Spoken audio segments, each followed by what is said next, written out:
Welcome back once more to Unfinished Digimon Videos. Here we have sort of a miscellaneous pile. Anytime I went completely off topic and started rambling something like generally about the Digimon series itself, or like other series, or just other things that came to mind during the recording of like every previous thing I've shown before. So this is going to be a total ramble scramble. And like, I don't know, I hope you guys enjoy it. Put this on in the background while you're doing something else. Let's just consider it an honorary podcast episode. Every single Digimon's name is just a Japanese name, and sometimes it's a Japanese name that was an English name but is, like, rendered wrong. Like, for example, in the second series there's a Digimon that was called Arachnimon, and in the English dub they changed it to Arukenimon, which is literally how it's spelled out in kanji, because they somehow missed that it was already, like, a well-known mythological figure in English. So, yeah, it's stuff like that. Arukenimon sounds cool. There's also Diaboromon, because they couldn't say devil. So they called it Diaboromon. It sounds cool. Arukenimon and Diaboromon, they sound cool, but they're obviously incorrect. So I guess they just like went with something that sounds, I guess, for all the potential ways to mispronounce something, they went for a cool sounding one. Tailmon to Gatomon. Why did that happen? Like, again, it was like, they kept every name that was Japanese because they were too lazy to think up equivalent names. But then any name that was English, they changed to also sound more Japanese. It was very strange, especially because Gato is like, isn't that Spanish? Yeah, that was also weird too. They were like, we can't have any like punctuation marks in our names. Like Pokemon also used to do that for one. Then like for a long while, Ho-Oh was the only one that had like spaces or punctuation characters in their name, which is strange. Like, why is that a rule? What change do you get from removing a little dash? It's also weird because, like, did you know that the Digimon World PlayStation game actually was originally created before this anime came out at all? It was sort of like a beta run of it, almost. Like, that was just a game created to promote the virtual pets and, like, be an adaptation actually as a virtual pet. So, but if you play it like that, you can see there's a lot of, like the Fire Island setting was created for the video game, and then the show brought it in and changed it up and everything. You can see that how that had like Digimon was like supposed to be the role that Genai became in the anime and stuff like that. And what's actually really interesting is that Myotismon was not a villain in that one. He was like a goofy comic relief, sort of too terrible at being a vampire guy. Like literally there's a funny side quest of him where like he accidentally locks himself out of his own fridge and nearly starves to death. And like he gets his big funky he has a big funky vampire castle, but he never does anything evil to it, and then actual evil Digimon come along and take over, and he's like, no, save me, and it's quite funny and cute. And I like that version of Myotismon so much more than the generic and boring villain he is in the anime. I don't know why everyone says he's the best villain, he's just very boring to me. He's just, I wanna rule everything because reason. I'm bad, I was born bad, that's just how I am. All virus types are bad in this season. Didn't really like it. Oh, I also loved Lego Forbidden Memories. That was one of my favourite games as a kid. I never managed to complete it though because it was like bloody rock hard it was. So I have no idea how much the plot diverges from that because I never got past like the first two battles in it.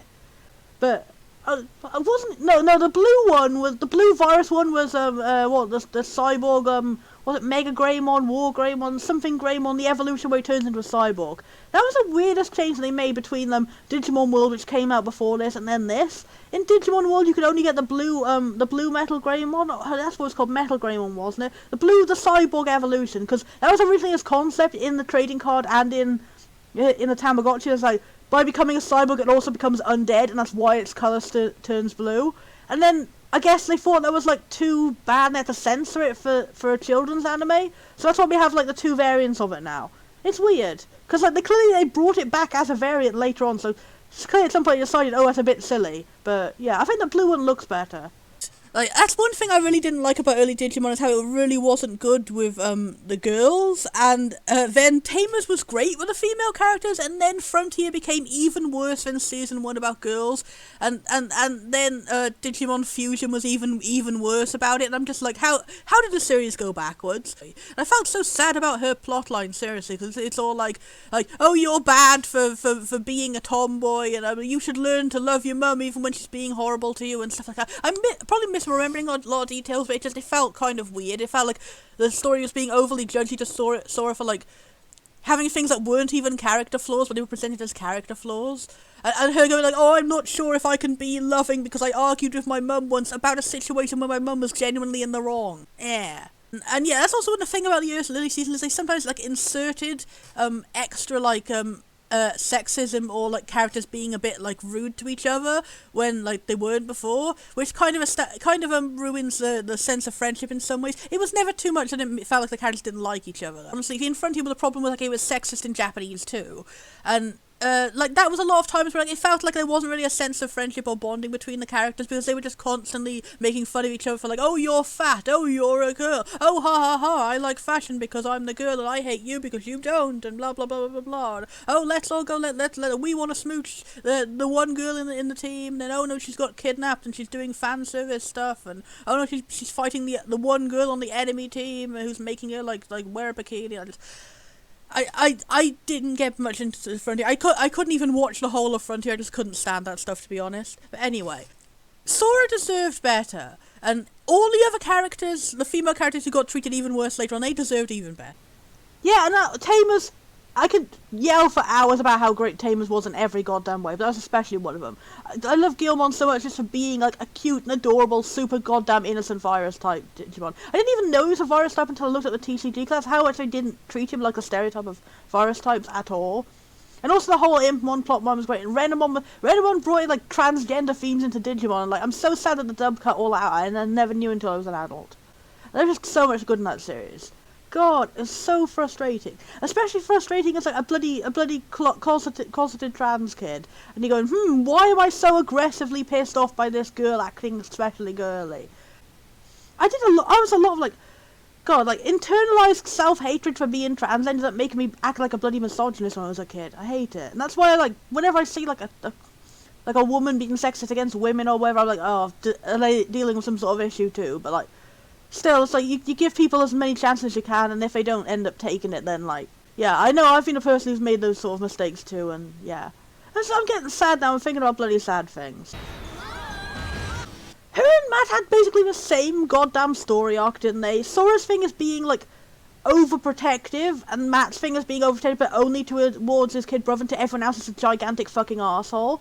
But Sora's, like, she's protective to everyone, and she always, like, makes a plan, and then she's told that her planning things is bad, and her being loving is bad, and she needs to be less. And then later on she has that plot where it's like, you're not loving at all, Sora, you're just selfish because you wanted to play football when your mum wanted you to become a flower arranger. And then in the movie they show her doing flower arranging, and in the next series she's suddenly given up on football and everything to just become super girly. And then in the future, her entire fate is just becoming Matt's wife, and like, I think they do actually say she opens a flower arranging shop, and that was just terrible.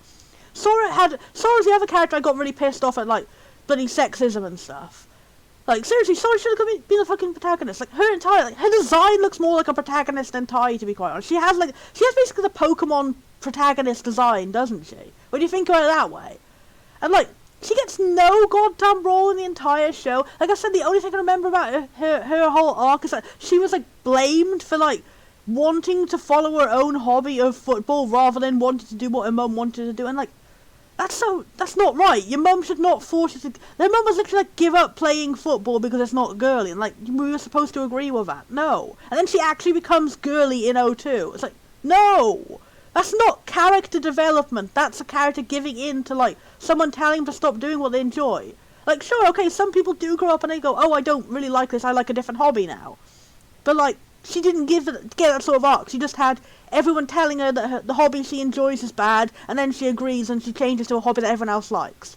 And then no one ever talks about it ever again. She gets like the lowest speaking role of any character in the next series, even though she was like she wasn't like a main character in this. She's like one of the main girls of the characters. Like all the girls had low roles except when Kari finally comes in. But like she was supposed to be the main girl, but she doesn't really do anything. She's supposed to be like a bloody love triangle thing. That was really confusing too, because like I don't know if that was maybe a difference in the dub, but like the entirety of the first season, it was like they didn't show any chemistry or scenes whatsoever between her and Matt, and then suddenly in O2 it's suddenly a love triangle between Matt and Tai, and Matt won off screen, and then Tai is just like, oh, I'm really pissed off that he won off screen, and I was like, what a terrible ending to that subplot, especially when the subplot didn't even exist until 5 seconds ago. Like, the entirety of season 1 was like Sora and Tai are supposed to be love interests, and Sora's entire role in the entire plot is to be Tai's love interest. And then in the next series it's just, oh, by the way, Tai lost, she dated some other dude who never talked to her at all and barely spent any screen time together. And that's it. Again, it's her role. She becomes someone else's love interest. That's her entire fucking role.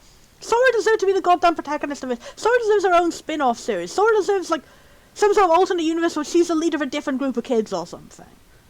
Like, as a kid, I thought Sora was the protagonist when I watched this. I was like, that's a protagonist design. I was constantly waiting for her to do something. I ended up hating him more than any other character. Again, me, like, internalized, like, misogyny rather than, like, realizing that the reason I dislike it is a misogynistic tropes rather than just all girls are bad or whatever. But, like, I went in there with high hopes for Sora. I ended up hating her most of all the characters because she gets treated so badly, and, like, it wasn't even like Mimi where, like, you didn't get your hopes up because she was obviously starting off being a horrible stereotype at the beginning. But, like, no, Sora, she looks like a tomboy, she acts like a tomboy, she's also a very nice and considerate person who's got good leadership skills. But no, instead the show just takes that to go, oh, that's proof that you really are girly and you should be girly all along because you're a good leader somehow. Like, seriously, it's like... And also, it was so weird how her plotline was her thinking I'm unable to love because I disagreed with my mum when she told me to stop doing the hobby that I enjoy and start becoming a terrible florist person. And that's her plot, like, for the entire series of her showing that she's, like, incredibly loving and caring, and also a show saying that her being a good leader figure and careful to people is her being, like, femininely loving or whatever, and, like, that's, like, proving that she shouldn't be a tomboy anymore. And then they turn around and say, oh no, by the way, also you're not loving at all, and that's going to be a character issue. And you've got to prove you're more loving by becoming even more girly, and it's just, oh, stop. Also, she had the best line of Digimon ever, and, like, it's so frustrating too, because her line of Digimon is, like, the only goddamn female Digimon in the whole series that doesn't have a gross fan-servicey final form.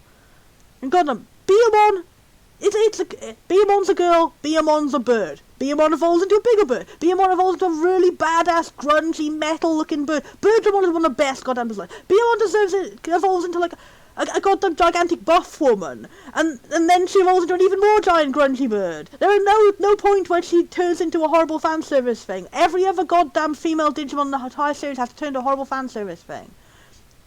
Togemon evolved from the coolness of Togemon into just a little tiny fairy thing.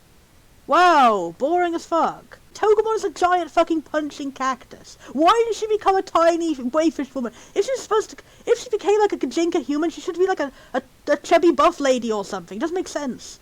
Yeah, the cat, exactly! Gatomon is one of the most egregious ones. It's a cat. It's a dog that evolves into a cat, and then the cat evolves into an ordinary human woman with no monster traits whatsoever. It's ridiculous and stupid. Yeah, it's also a shame I didn't even make her a goddamn cat girl, I just made her an angel woman. Yeah, and it also sucks because she was one of my favourites. She had, like, one of the best character arcs. Like, in this season, Angelwoman is a very fan-servicey Digimon person, but in later series, there are really, really bad ones. Ones that have to be, like, severely censored in the English version. Like, Digimon Fusion, that series, is the most sexist of the whole series, and you will not believe how much awful, awful sexist bullshit is in that. And, like, literal goddamn, like, camel toe close-ups and stuff, and it's still aimed at bloody children. It's very gross. Also, I don't know why they changed it, because, like, is it pronounced X-Cross Wars? They pronounced it Cross Wars in the actual series. Like, when I saw from all the dub, everyone said Cross Wars, but it's spelled X-Cross Wars. So, like, why didn't they just change the English dub to be Cross Wars spelled Cross Wars? Why'd it have to become Fusion? Like, an infinitely more generic name in every way. Oh, that's a good relief to know, because I didn't know what was up with the fandom after the series I ended up stop watching. I just knew I was like, oh, I'll go back into Digimon, and then I saw Fusion X-Cross Wars, and then I was like, no, I'm not getting back into Digimon ever again, no. It was kind of ridiculous. Oh, every Digimon in this series, and every future series, that is a girl, or is partnered to a girl, has to evolve into some sort of sexy humanoid in the last thing. Not Birdramon.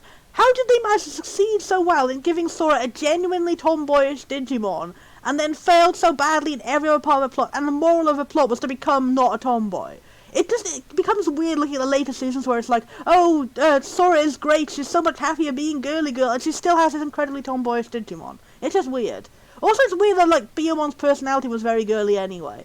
Which I suppose is good. That's at least subversive that we have a tough-looking Digimon that is a girly personality, but, like, I can't That's why bloody BO1's line is good, because she's the only time we ever had buff furries and anime girls happening at once. Like, thank you, this is the only goddamn buff anime girl we had. Ah! How did they manage to make a cool-looking Native American bird woman and then screw it all up? Sorry, you deserve better. Sorry, we need to have your story. Sorry, you need to have a spin-off in the entire series. I need to rewrite the entire series with Sora's the protagonist. Also, Koromon is a very cute and lovely design. I love it. It's like a little bunny blob, but it's like a monstery bunny blob. That's why I used to like Digimon in the early seasons, and why I disliked the choices it made, and why I fell out of the series around Tamers. It's partly because Digimon Frontier was Digimon Frontier was not broadcast in Europe for some reason, so I missed out on that series. And by the time the later series came back, I was like, I hadn't seen Digimon for a few years, so I fell out of the series.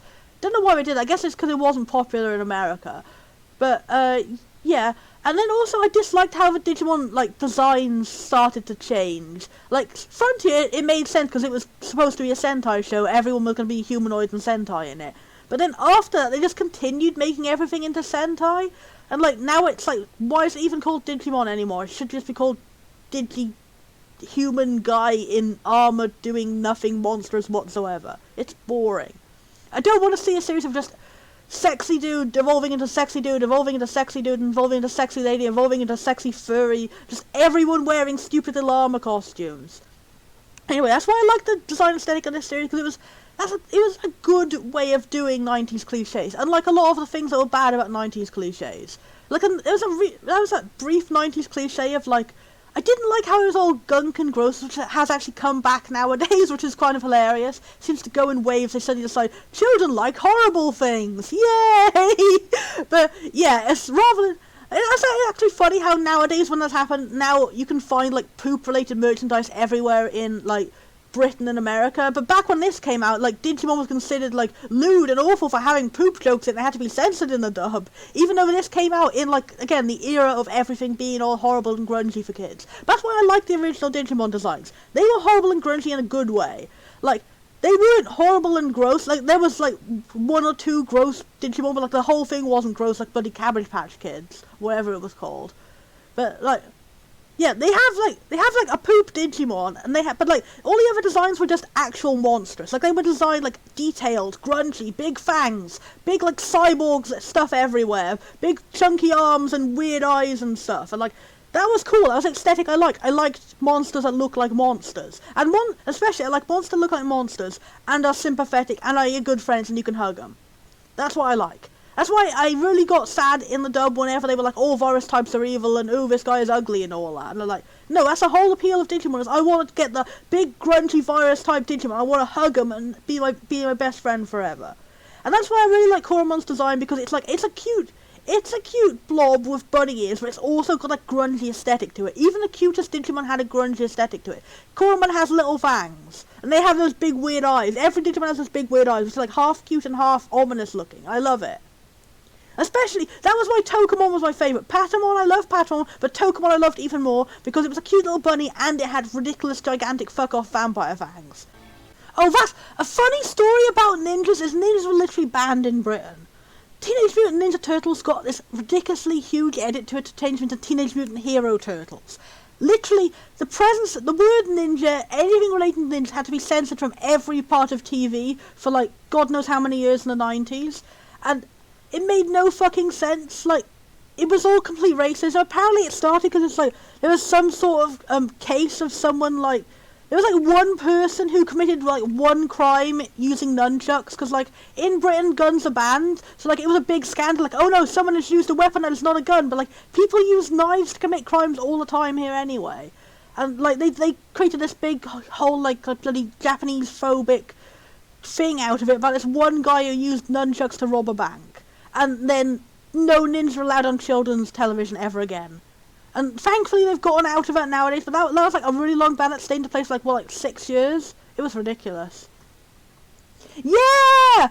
It's actually, I got so used to that version of a song that when I hear the regular song it sounds wrong to me. I'm where did the pause go? Splinter taught them to be fighting teens. Ridiculous. Oh, memories. I had that, and I've never been able to get any of the other ones because none of them have ever been released. Even the ones that are released in America don't tend to be released over here in Britain. But yeah, I had that, and it didn't work because I had like some sort of glitch, and it wouldn't save data. Like every time the battery would run out, then the data would be totally gone.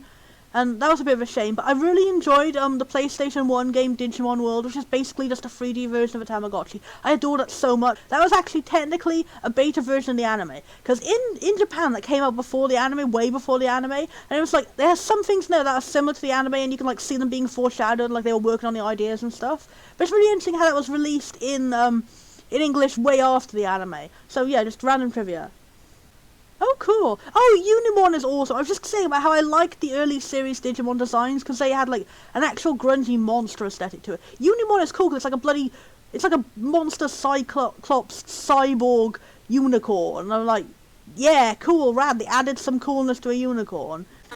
Oh, I see. All I know about Savers is it has a cute mad scientist grandpa in it. But apparently he's a really big, huge jerk, and I hate him, and I should hate him, and I've seen some of his episodes, and I just found him more entertaining than everyone else on screen.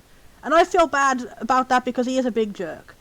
He reminds me of Dr. Snap, but Dr. Snap is like the honest version of him. Because there's a brief period where that guy, like his first episode, what's his name? Karata. In his first episode, there's a brief period where he pretends to be like a guy who really loves Digimon and cares about their welfare and stuff. And then like he's the actual opposite and he hates Digimon and wants to destroy them all or whatever. But I feel like Dr. Snap is like, I can't remember, and what would actually be the time frame? I need to find out if that series came out before Dragon Quest Monsters Joker. It's entirely possible that someone watched that episode and was like, that sounds like a good character concept, why did they waste it? And then they made Dr. Snap, and then they made the greatest character in the whole universe, and the prime mad scientist of the entire world, and yeah. Like, one of the only like kids Mons type anime which had like really good animation was Monster Rancher.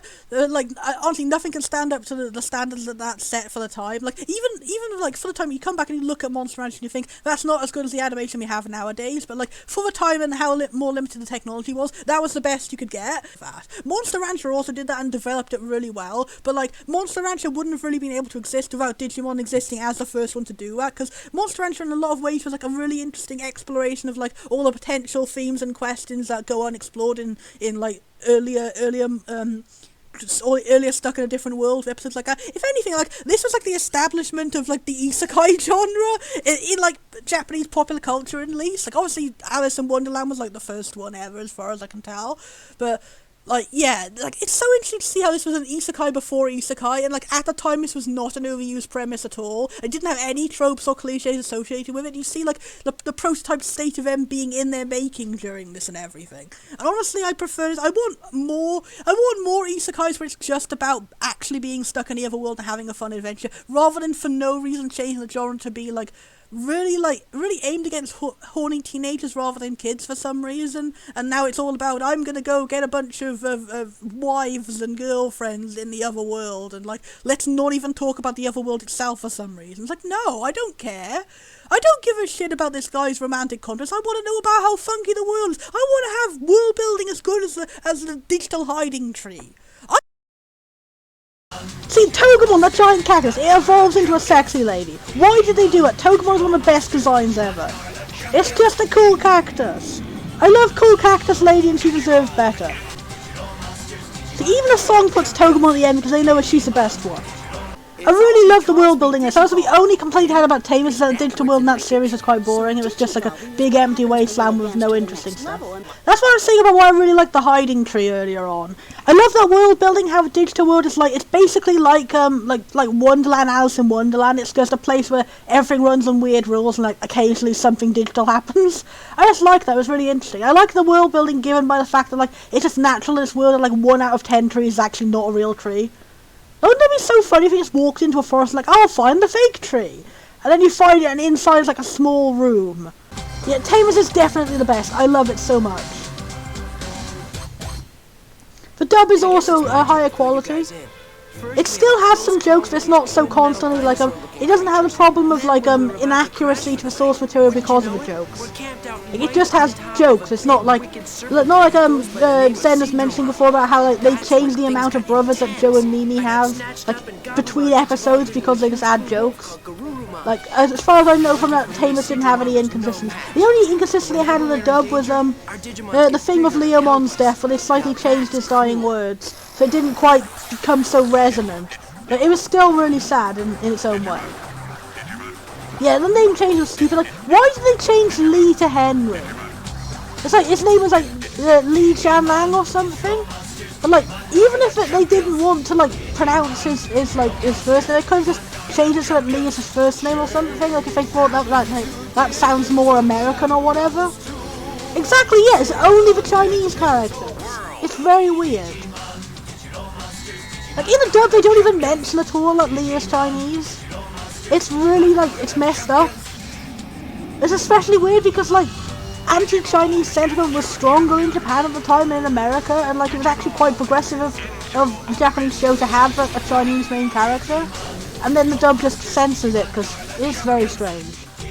Oh yeah, I was just talking about it earlier. I love magical girl transformation sequences as an aesthetic, but I don't like, the overly girliness, and like I definitely don't like most of the stuff about magical girl series. Like, but in Tamers, they actually give a Digimon like literal magical girl transformation sequences, like fully animated and all that. But it's a monster turning into a bigger monster, and that is the aesthetic I want to have for my entire life.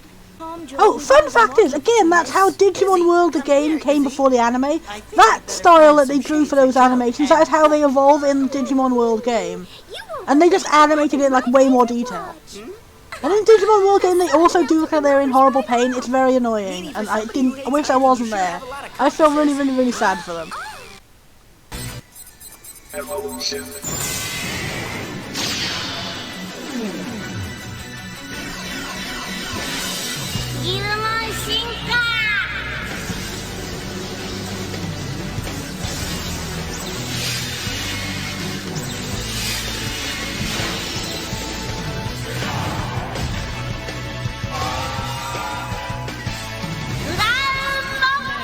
Look how fucking rad that is. Also, I love how they pronounce it Matrix in Japanese. It's obviously pronounced Matrix in the dub. Yeah. You don't even need to look at. Oh, I forgot that the second evolutions look really bad. Let's not look at those. They're all in really bad 3D. I get so bloody sad from that, seeing how they get all. I don't want Digimon to be in pain. Also, this is a weird evolution when they fuse into them. Oh, I forgot! That sucks! All of Guilmon's evolutions turn into bad 3D later on. But the other Digimon have, like, really good ones. I think we'll skip Guilmon's ones. He only has a good one for his first evolution. Yeah. Oh, wait, it's Renemon's the only one who actually keeps them all natural animation in all of them.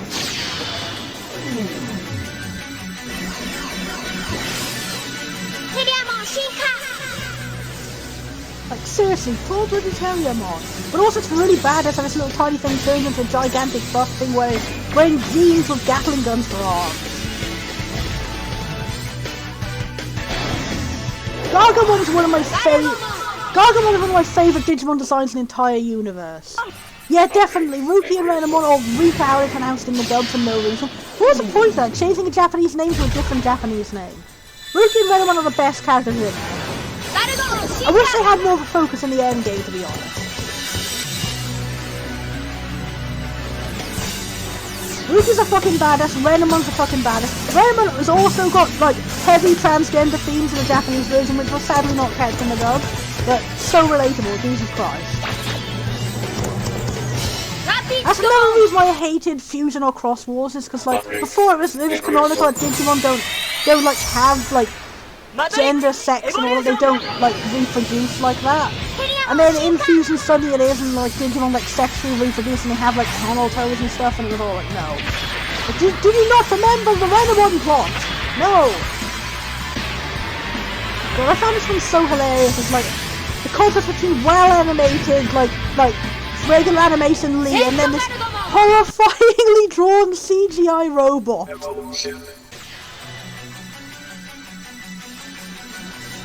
It's so damn cool. Look, Redemons is the most fucking rad looking one.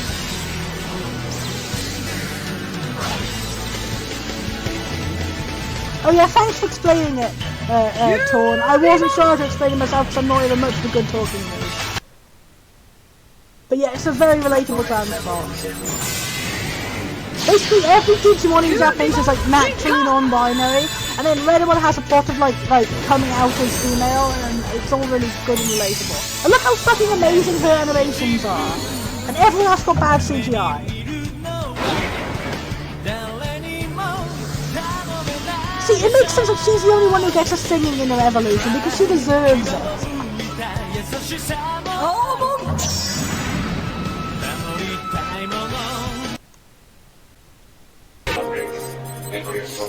Oh, and this one is so fucking rad.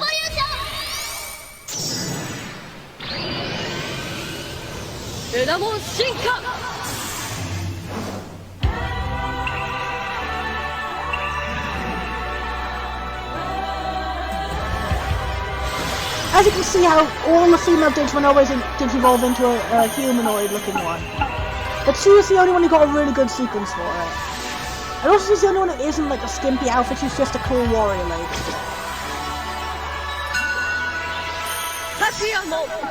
Look how rad. Yeah, I like that. Like Terriermon's version was like all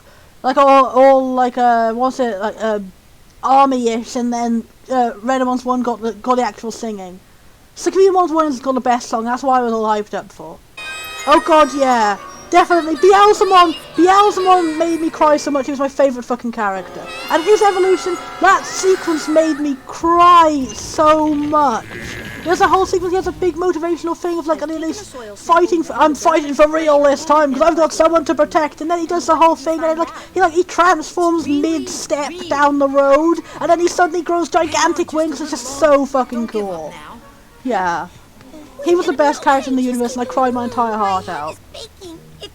When I was a kid, I cried watching it, and I cried again because my parents taped over the VHS, so I never got to see it again till I grew up. And then I cried just as much when I watched it when I grew up. He's the fucking best.